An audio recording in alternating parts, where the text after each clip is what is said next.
Ek is van plan om met toestemming te vra om my eie dogter te sien. Hoe is jy my dan gesoek? Asseblief, gaan net. Gaan net huis toe. Dat ek nie voor sy my antwoord gee nie. Ek wil kom seker maak sy't iemand wat daar is vir haar die dag wanneer ek nie meer daar is nie. Okay, great, so hier is sy. Hier is sy. Thomas, die gaat nie weg. Het gaat nie weg. Kyk eens haar pa.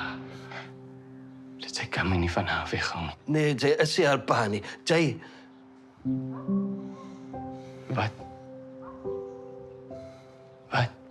Sy is 'n probleem, Thomas. Sy is die ding wat haar lewe gaan verwoes, net soos sy gemaak het. Jamila. Sy dink is my skuld.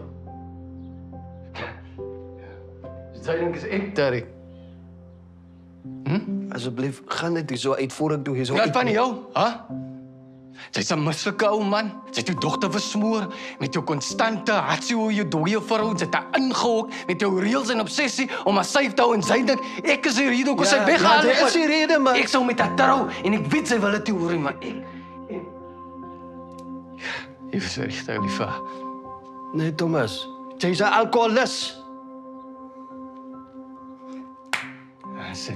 Sien sy. Daar is dit. Sy het dit hiermee gedry. Sy het daar so vir jy weggestoot as sy met vreemdelinge in die middel van Noue gaan bly. Want sy niemand anders gaan net uit nie. Sy eie huis uit nou, man. Sy dink ek is 'n probleem. Gaan kyk in die spieël, man.